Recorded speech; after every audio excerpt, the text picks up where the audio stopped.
Hi, I'm Juliana Nelson from Alumni Engagement at Illinois State University, and I'm here at the Illinois State University Horticulture Center for our first virtual tour. And here is Jessica Chambers, the director of the Horticulture Center, and she's going to guide your tour. Good morning, Juliana, and thank you. Welcome to the ISU Horticulture Center. The ISU Horticulture Center is part of the Agriculture Department. It is 23 acres, and it starts at the Constitution Trail and then goes all the way up to our hoop house over there. Was created first and foremost for students at ISU. It's an outdoor laboratory, and it is not only for students in horticulture, but in any discipline. So like if you walk out here, you would see students that have done projects in fine arts. Students have come out in soils class and communications. We have classes that come out in English. So it is open to students from any discipline at ISU. Also has a couple other roles that it plays. We have research that takes place out here. A lot of the research is biology driven from the Department of Biology. And then all the different gardens that we have out here that the students work in, and our volunteer program is open to the community. So that's our outreach component of the center. So more on the east side of the center, we have more of our formal gardens. And then as you follow westward, it goes towards native, and then all the way on the west, we go towards the research plots. So we're going to talk more about the east side here. This is what people enjoy coming and learning about and seeing the different plants that we've planted this year. Right here, we're standing in our Alumni Beds. In 2018, horticulture celebrated 40 years of being a discipline at ISU. Dr. Margaret Balbeck started the discipline in agriculture, and so we celebrated by installing these two beds. And these two beds were designed by our students, by our horticulture students, and then the alums gave money to buy the plant material, or they donated the plant material, and then they came on a kind of chilly April day and helped us to plant these two beds. These two beds are all perennials, and that means they come up every year. I like to say it's more of a meadow planting, so you start with an early plants that start blooming early, and then they progress to another one, another one, another one. Right now we see echinacea that's blooming. You can see the sedums are starting to get ready to bloom.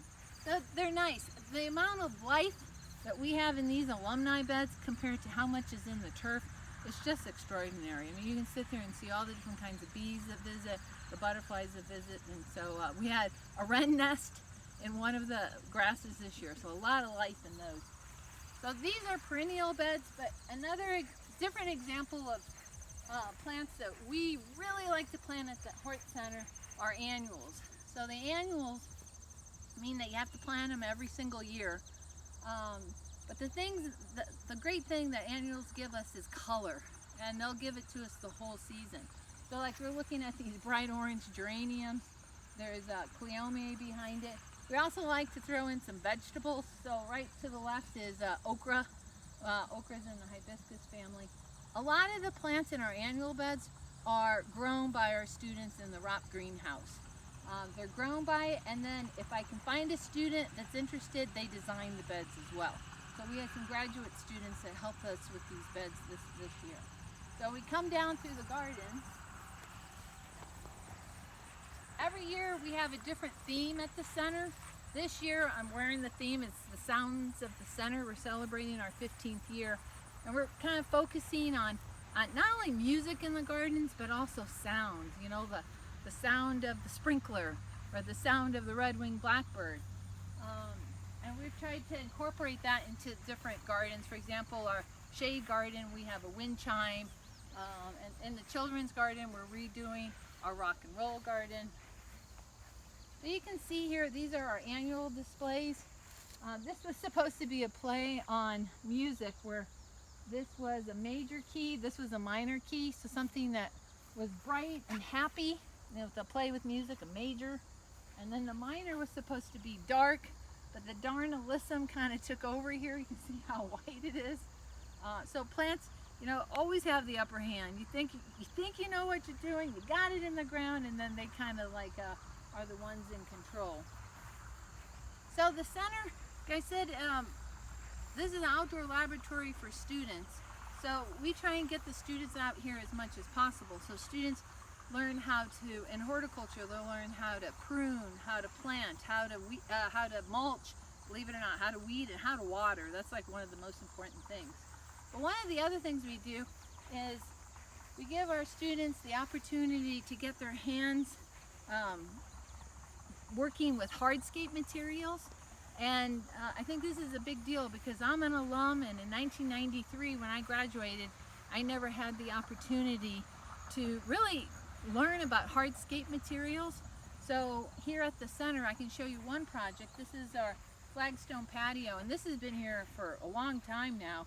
But there was a donor that we have at the center who's also a volunteer who donated the money for all this stone, and because he donated that, then our students in 3 beautiful Wednesdays in April during their lab were able to install this patio. So it was a great experience for the students. It was an incredible gift for the center. So you can look around the center, and there's a patio over here in the herb garden. The outdoor classroom was not so much donors, but also a practical experience for the students, because that was a sustainability grant. We also have many different gardens at the center, so if you haven't been here recently, you should come out and visit us. We have right here to the right, we have our herb garden. That's a collaboration with master gardeners. Their volunteers come out and they help us take care of these gardens. And then over to our left is our vegetable garden, which has really done well this year. Maybe some of you remember that we had a plant sale this year, early in the year, and we had a lot of vegetables left over, so that garden is crammed full with plants. Amy Stewart, the author, said, "Life's short, plant everything," and we really believe that at the center. We try and plant tropicals, annuals, bulbs, perennials, natives, and just have a little bit of everything out here. So one of my favorite places at the Horticulture Center is our native prairie. The prairie here is about 2 to 3 acres. It was the very first garden that we got established at the Horticulture Center. When I started, and the center started at the same time I started, they gave me a plan and they said, this area is prairie. And I called up Prairie Moon Nursery, and I told them they're in Minnesota, and I told them I'm in central Illinois, I have wet mesic soil, and they had a database of the kind of prairie plants that would have been here in central Illinois. So I fundraised about $2,000, sent it to them, and they sent me back this little box of prairie plants, which it was like, oh my gosh, that's so much money. But a lot of the prairie plants are what we call forbs, so they're the wildflowers, and that seed's expensive. So we took our little box, we waited for winter, and we mixed it with a carrier, and we just went out here, and believe it or not, we just spread it out, just threw it out. Which then, again, after fundraising $2,000 for the seed, I thought, oh my gosh, what am I doing? But you know what? Mother Nature she knows what she's doing, and lo and behold, we have the prairie that we have behind us. It is one of my favorite gardens, I think, because we're the prairie state. And it always kind of makes me sad to think that this whole state was covered, pretty much 61% of it, in prairie. And true remnant prairie, we're less than 1% now. So it is a rare thing. I think if you can find remnant prairie, it really is sacred Illinois land. So at the center, we have reestablished this prairie so that we can teach our horticulture students the importance of natives and show them what a prairie is like. And not only the students, but biology has used it, other students in other disciplines have used the prairie. So I want to show you a couple plants that are really cool in the prairie. One of my favorites here is cup plant. So cup plant is a beast of a plant, as you can tell. We have a lot of it at the center. Maybe someone would say we have too much. But it's a cool plant because the leaves form around the stem like this, and then the water will fill up in here. And you'll actually see birds land on it and drink, like here's the water. You can see the water drip out. So that's a pretty cool plant. But the prairie is really full of a lot of fascinating plants. I'm going to take you in here. As we walk in here, and I welcome you to come and do this, as we get in here, you'll feel that it's cooler in here. You can feel it down low, but you can also hear all the insects you can smell the plants, like this really good plant smell, like this forage plant smell.